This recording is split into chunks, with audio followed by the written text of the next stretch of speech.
merci d'avoir accepté de répondre à cette invitation qui nous permet aujourd'hui de nous entretenir avec les élus belges issus de la diaspora africaine. Vous n'êtes pas sans savoir la situation qui prévaut actuellement en Libye. C'est donc pour nous ici le lieu de pouvoir échanger par rapport à cette problématique. Alors, comment va se dérouler cette journée, cet échange? Dans quelques instants, vous aurez donc l'opportunité d'écouter nos trois élus, qui vont présents ici, donc qui vont alternativement, chacun à tour de rôle, prendre la parole. Ils vont donc exprimer à leur manière à la fois leurs préoccupations et leur, je dirais, solidarité par rapport à la situation inacceptable qui prévaut à l'heure actuelle en Libye, et ce à cause de la manière dont les migrants sont traités. Ces traitements inhumains et dégradants qui violent à la fois les droits de l'homme ainsi que les règles de base du droit humanitaire, tel sera, je dirais, le contenu de nos échanges.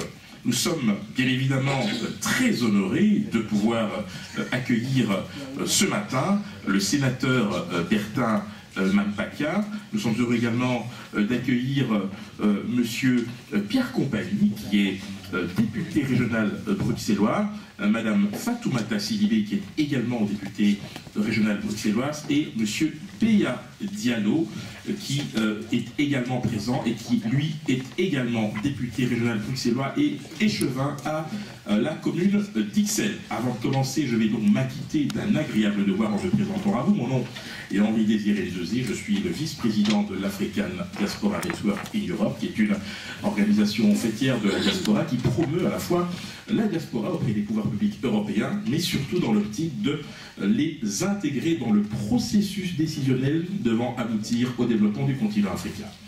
Voilà. Je voudrais également en profiter pour remercier M. Laurent Brier, qui est le directeur du Brussels Press Club Europe, qui nous accueille donc ce matin et qui nous fait donc l'honneur de pouvoir nous permettre d'occuper cet espace sans transition. J'invite donc M. Bertin Mampaka.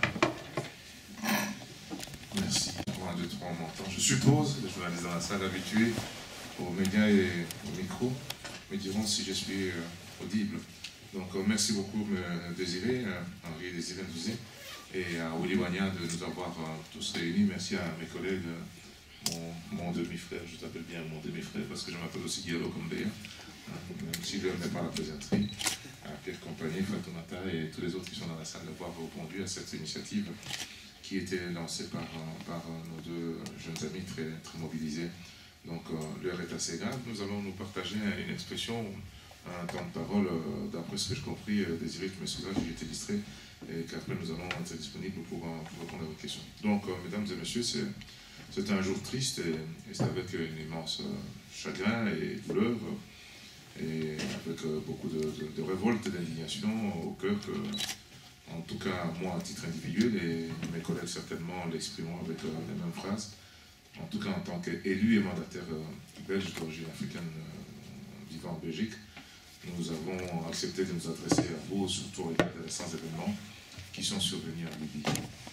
J'espère que à l'occasion de questions-réponses, quelqu'un me fera le plaisir d'évoquer mon voyage en Libye avant la mort de Kadhafi, n'est-ce pas, pour que je puisse m'étendre un peu davantage sur le sujet. Donc, en effet, les images d'une rare violence exceptionnelle nous sont parvenues, pas seulement sur le CNN, comme nous avions vu au début, mais depuis d'autres encore plus indignants, plus émouvants, plus choquants, nous ont été montrés, provoquant une indescriptible stupeur au sein de l'opinion publique, au sein de nos communautés, auprès de toute une série de gens, et ne laissant aucun citoyen belge d'origine africaine, pour la plupart, et même nos concitoyens belges, indifférents. L'ignominie et la barbarie ont été des domiciles sur une terre qui a été réputée jadis une terre d'accueil. Vous avez tous vu que des hommes, des femmes et des enfants ont été rendus à leur plus simple expression, n'est-ce pas, en état de choses, tout simplement par la volonté de quelques criminels qui ont de plus les traiter de bandits. Je ne sais même pas si c'est pour la partie bien, parce qu'on se demande ce qu'on gagne à l'intérieur. Mesdames et messieurs, l'acte est insupportable. On a vu une insupportable cruauté perpétrée dans un ciel ouvert par la contrebande et la traite des migrants en Libye porte la marque indélébile de l'esclavagisme, de l'esclavage des temps modernes. C'est ici des lieux pour nous de réitérer nos indignations, encore une fois, et condamner à la fermeté, sans hésitation, sans atermoiement, avec la dernière énergie, cette pratique inhumaine qui rappelle les heures les plus sombres de l'histoire de toute l'humanité. Nous croyions tous que c'était fini. Notre intention aujourd'hui n'est pas guère de faire le procès de qui que ce soit, même si les responsabilités devront être établies à un moment donné. Cela alimenterait donc inutilement donc, la polémique ainsi qu'un racisme stérile et contre-productif. Néanmoins, il nous faut reconnaître que le passif des discriminations envers les ressortissants d'Afrique subsaharienne reste un scandale et une honte pour tous les hommes et les femmes et que des paix et des justice au sein de la capitale d'Europe et ailleurs. Que dire donc de ces belles consciences éclairées que j'ai beaucoup entendu à l'époque où il fallait aller bombarder Muammar Kadhafi. Vous voyez à qui je pense, qui se taisent dans toutes les langues plutôt que de dénoncer ce crime. J'aurais voulu voir les plateaux de télévision françaises, pour ceux que je suivi et d'autres, occupés par des philosophes et des savants, émettre des avis sur ce qui se passe en Afrique aujourd'hui. Je pense que si c'est difficile d'intervenir, on a au moins la langue et l'opinion et Martin Luther King le disait, quand on ne s'indigne plus, quand l'homme a perdu sa capacité d'indigner, c'est qu'il a perdu simplement sa raison. Que dire aussi des dirigeants africains, pour la plupart, et dans une interview que j'ai faite tout seul dans mon bureau avec ma collaboratrice, qui feignent aujourd'hui de découvrir des crimes, n'est-ce pas?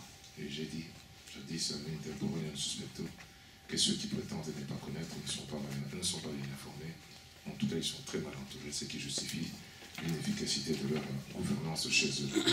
Donc, certains feignent aujourd'hui de découvrir, et dont nous attendons donc des protestations publiques pour dénoncer officiellement ces humiliations et même mieux agir.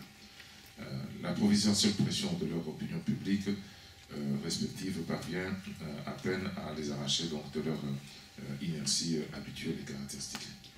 C'est un silence assourdissant, je me l'ai répété 3 fois, un silence assourdissant, mesdames et messieurs. Ce silence apparente à une non-assistance à personne en danger, et il faut qu'on les pousse à sortir de ce silence. À l'inverse, les amis, je pense qu'on va les évoquer, mes collègues vont certainement le dire, chacun à son tour, qu'est pensée de la politique migratoire de l'Europe. Elle qui naguère était donc un modèle de tolérance, de générosité. Donc de nos jours, ce sont donc des murs qui sont érigés à la place des ponts. Notre confort personnel et notre modèle social sont-ils à ce point menacés qu'il faille donc transformer l'Europe en forteresse, chers amis. La phobie de l'étranger est-elle à ce point donc obsessionnelle et compulsive qu'elle porte aux dirigeants européens toute capacité de pouvoir, capacité de discernement, d'analyse pour prendre les décisions qui conduisent. Voilà pour ma petite contribution sur cette expression que nous devons faire tous ensemble, si j'ai bien compris. Fatou, c'est toi qui me... Voilà. Bonjour à tous et à toutes. Je voudrais remercier évidemment les organisateurs Marine Zouzi et Uliwana de nous avoir réunis ici afin de joindre notre clameur, la clameur d'indignation, de colère, de tristesse, mais également de révolte et de rage aussi.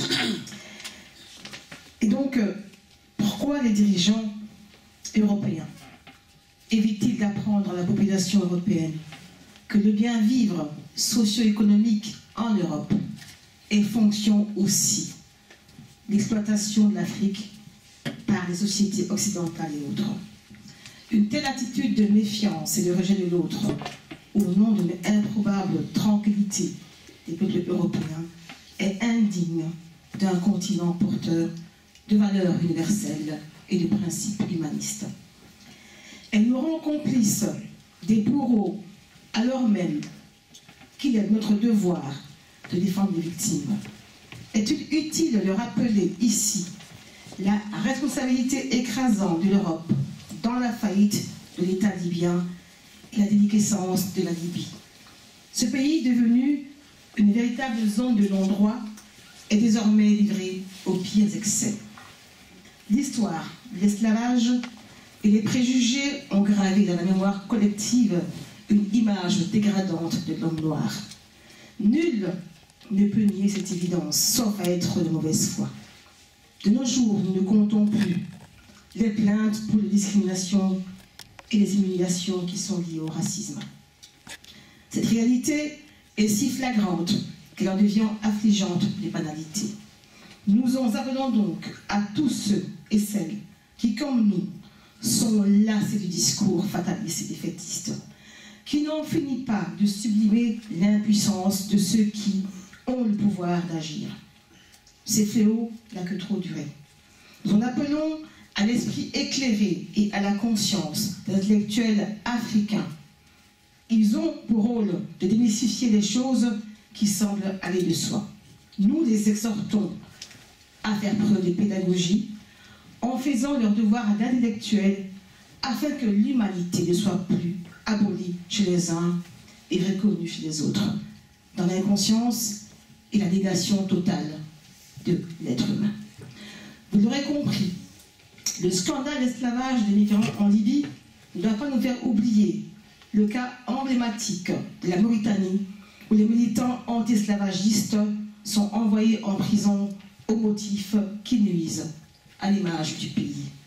Le Soudan non plus n'échappe pas à ces horreurs.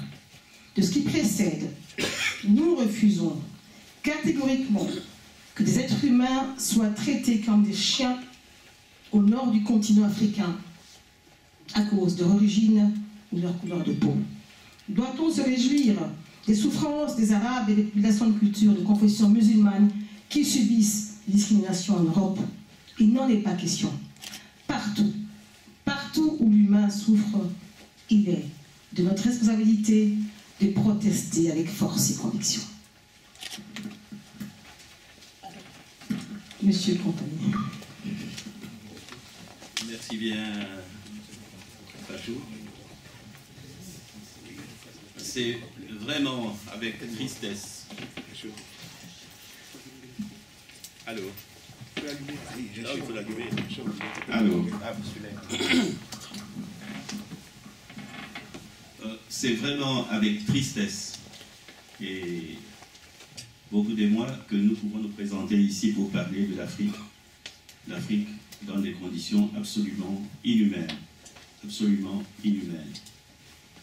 Je dis, comment un pays qui a pu accueillir les gens de toute race pendant un temps, en leur offrant travail, bonheur, peut brusquement se transformer en une telle monstruosité.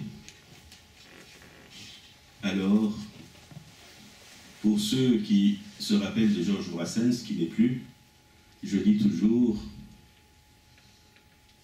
le temps ne fait rien à l'affaire, quand on est con, on est con. Que l'on soit noir ou blanc. Hein. Georges Brassens le disait, mais apparemment, c'est une drôle d'habitude qu'on soit jeune ou vieux. Quand on est con, on est con. Et c'est ce que nous vivons aujourd'hui. Il n'y a pas d'autre mot. Mesdames et messieurs, au regard de ce qui précède, nous exprimons nos plus vives préoccupations face à l'appel désespéré des dizaines de milliers de migrants africains abandonnés à leur triste sort et laissés pour compte en Libye.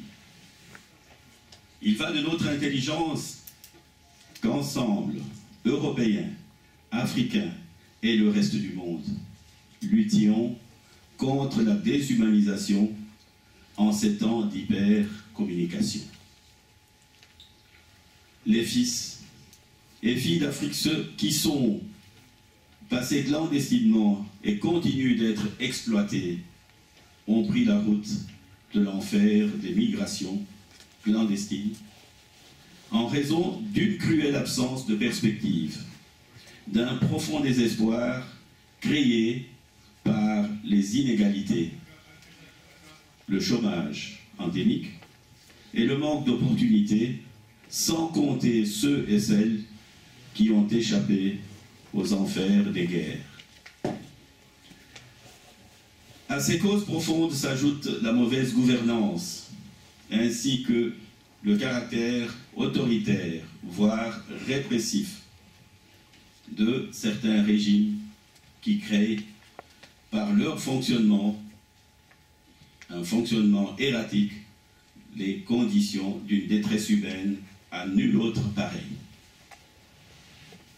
L'heure est venue pour tous les acteurs du développement humain de s'engager résolument auprès de ces pays dans la mise en œuvre d'un programme de développement durable axé sur l'égalité des chances pour tous et toutes d'accéder à l'éducation, à l'emploi et aux activités génératrices de revenus. C'est le moment propice pour agir en conséquence afin d'accéder et d'accélérer l'éradication des causes profondes de la migration irrégulière. Il est plus que temps de créer un environnement propice à une croissance économique, mais aussi à la sécurité et à la paix. Les pays africains, grâce à notre soutien occidental, devraient créer les conditions de leur propre développement, porteur d'une industrialisation conséquente, accompagnée de relations commerciales gagnantes qui profitent aux populations, leur permettant de jouir de leur droit au développement et à la prospérité. Afin d'éviter de nouvelles souffrances, la responsabilité nous incombe de trouver des solutions audacieuses et innovantes pour favoriser la mobilité dans le respect des règles européennes et du droit international. Le temps des discours et des slogans creux est désormais révolu. Nous ne pouvons plus nous taire ni fermer les yeux lorsque les jeunes qui sont l'avenir du continent africain et, j'ajoute, du monde, continuent à faire face inutilement à l'humiliation. Et quelle humiliation! À la torture et à la mort.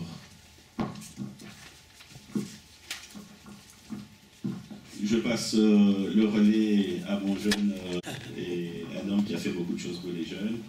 Il a été champion du monde un jour, tout le monde l'a aimé, mais je crois qu'on peut le jeter dans un bac si on le peut.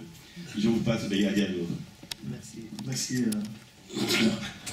Merci, je suis très heureux d'être avec vous. Je m'excuse vraiment parce que j'étais pas là, j'étais en Afrique. Et c'est dans mon pays d'origine, justement, où il y a beaucoup de départs aussi qui sont là-bas.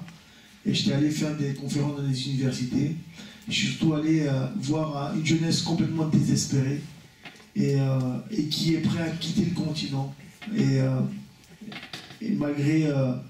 malgré ce qu'on voit en Libye, malgré la Méditerranée, mais ils sont prêts à quitter leur continent. Et évidemment, la responsabilité de nos dirigeants en Afrique, où jusqu'à aujourd'hui, ils n'ont pas compris que leur richesse n'était pas leur matière première, c'était pas leur produit minier, mais que c'est leur jeunesse. Et cette jeunesse-là, tant qu'on ne misera pas dessus, l'Afrique continuera toujours à être dans l'état dans lequel il est aujourd'hui, c'est-à-dire que les gens continueront à fuir le continent. Nous appelons les autorités libyennes à la retenue, à respecter la primauté du droit international, à mettre fin à la contrebande, à éradiquer l'esclavage et à mettre immédiatement fin aux souffrances de milliers de migrants sur leur territoire. Nous exhortons l'Union africaine et ses États membres à procéder sans délai au rapatriement de leurs ressortissants, à l'instar de quelques très rares pays comme la Côte d'Ivoire et le Cameroun.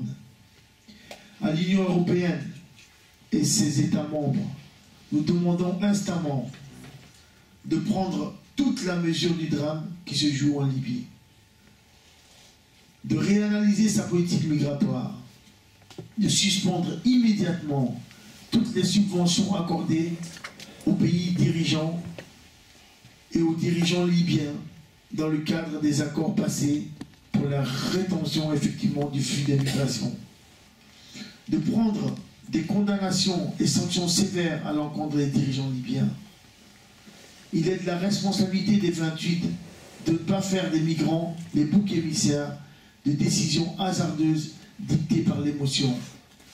De même que nous n'acceptons pas que ces mêmes candidats à l'immigration venus d'Afrique ou d'ailleurs soient considérés comme des variables d'ajustement de leur politique d'immigration.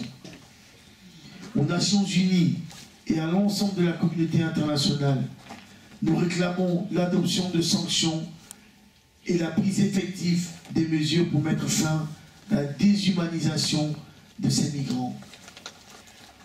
Nous lançons un appel à toutes les parties concernées, ainsi qu'aux partenaires multilatéraux, afin qu'ils redoublent d'efforts pour protéger les victimes de ces actes barbares. Enfin, nous demandons que les médias, les opinions publiques, la société civile, ainsi que tous les hommes et toutes les femmes de bonne volonté restent mobilisés et activement saisis de la question. Nous vous remercions de votre attention.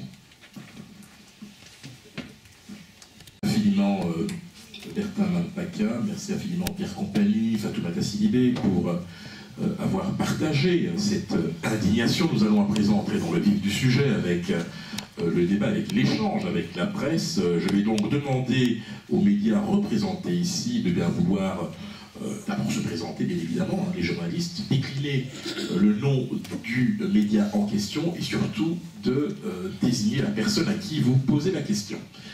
Y a-t-il un volontaire pour une première question? Il va sans dire que ceux qui ne sont pas journalistes ni de la presse pourront bien évidemment participer à l'échange. Nous allons d'abord commencer par la presse, si vous le voulez bien. Voilà, je vais être le plus facile. Vous arrivez à apparaître là ou il vous faut le micro? Oui, je peux pas. Je vous donne le micro, attendez. Baudouin Mbaweti de Congo Indépendant. Baudouin Mbaweti de Journal en ligne Congo Indépendant. Ma question s'adresse à M. B. Diallo.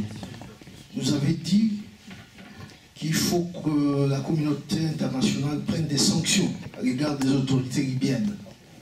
Et tout le monde sait qu'il n'y a quasiment pas une autorité libyenne en ce moment. De quelle autorité parlez-vous? Je vais prendre peut-être, avant que vous ne répondiez, il y a peut-être une deuxième question, s'il vous plaît. Est-ce qu'il y a un volontaire? J'ai connu la presse moins timide. Hein. Oui. Merci. C'est Cheikh Fita d'Info en ligne des Congolais de Belgique. La vie est un combat. Les faibles sont mangés par les forts. Et en ce moment, le continent africain paraît bien faible. Vous êtes des élus d'origine africaine. Nous sommes des Africains exilés en Europe. Et quand on voit les chiffres, nous sommes très nombreux des Africains qui avons fui l'Afrique pour chercher une meilleure vie ici. Et nous avons laissé nos dirigeants qui sont quelque part à la base de tout ceci à cause de leur mauvaise gouvernance. Vous, en tant qu'élus, que pouvez-vous pour mobiliser toute la diaspora africaine en Europe?